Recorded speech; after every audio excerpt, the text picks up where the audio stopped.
Sugar patients chapati రోటీ కాకుండా సంతృప్తిగా rice కూడా తినవచ్చు.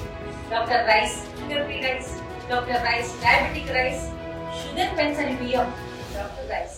మన పనిచేసే ముఖ్యమంత్రి మన చంద్రబాబు నాయుడు గారి నాయకత్వంలో మహానాడు బ్రహ్మాండంగా జరుగుతూ ఉంది. నిన్న 2 రోజులు ఫుల్ సక్సెస్ చంద్రబాబు, లోకేష్ గారి ఆధ్వర్యంలో, మన కార్యకర్తల ఆధ్వర్యంలో.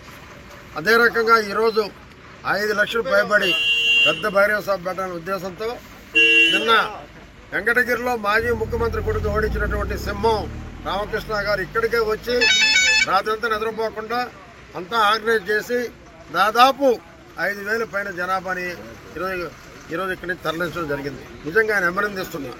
ఎందుకంటే ఎవరైతే రారో అక్కడే కూర్చుంటారు, గడపలో కూర్చొని ఇక్కడ వాళ్ళు పిఏలో చెప్తారు. అలా కాకుండా తనే స్వయంగా వచ్చి ఈరోజు అన్ని బస్సులు స్వాగతం చెబుతూ అన్ని ఏర్పాట్లు చేసిన రామకృష్ణ గారిని అభినందిస్తున్నా. అదే రకంగా కార్యకర్తలు ఈరోజు మేము వస్తా చూసాం. సర్వేపల్లి అన్ని ఊరు చూసుకుంటూ వచ్చాం. ఈ దారిలో ప్రతి దగ్గర ఉదయం 7 గంటలకే రెడీగా ఉన్నారు, మొత్తం ట్యాంకులు వేసుకొని. ఒక హుషారు వచ్చేసింది. ఆ హుషారులో నేను ఒకటే చూసింది, ఇంకా ఈ గాలి తెలుగుదేశం గాలి. ఈ గాలి ముందు మరో 25 సంవత్సరాలు ఏ పార్టీ ఉండదు. కానీ జగన్మోహన్ రెడ్డి మనుషులు పాపం వాళ్ళంతా పగటికల్లా అంటున్నారు మేము వస్తామని. ఏడకి వస్తారు? ఏడకి రాలేదు. మీరు జైలు కాడికి చూసేదానికి రావాల్సింది మిమ్మల్ని. నేను ఒకరికి వెళ్ళిపోయాడు జైలుకి, ఇంక మొత్తం వెళ్ళిపోయారు, సిద్ధంగా ఉన్నారు, ఎవరు ఉండరు ఇక్కడ. అందుకని వెంకటగిరి ఎప్పుడు కూడా రామకృష్ణ గారి నాయకత్వంలో బ్రహ్మాండంగా ఉంది. ఈరోజు పోయి కూడా ఆ బహిరంగ సభని కార్యకర్తలు హుషారుగా విజయవంతం చేసేదానికి కార్యకర్తలు అందరూ కూడా ప్రత్యేక నమస్కారాలు తెలియజేస్తారు. తరలి వెళ్తున్నటువంటి వెంకటగిరి నియోజకవర్గం నుంచి 110 బస్సులు 5,000 మంది తరలి వెళ్తున్నారు.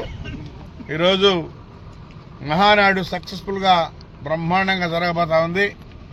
అందుకనే తెలియజేస్తా ఉన్నాం. గతంలో ఇది 43వ మహానాడు కాబట్టి కడపలో పెట్టారు.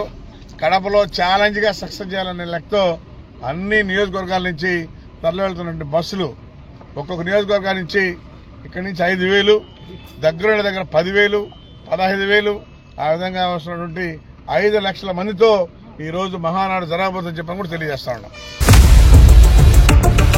ఇండియా పాకిస్తాన్ ఉద్రిక్తతలపై లేటెస్ట్ అప్డేట్స్ కోసం డౌన్లోడ్ చేసుకోండి RTV లైవ్ యాప్.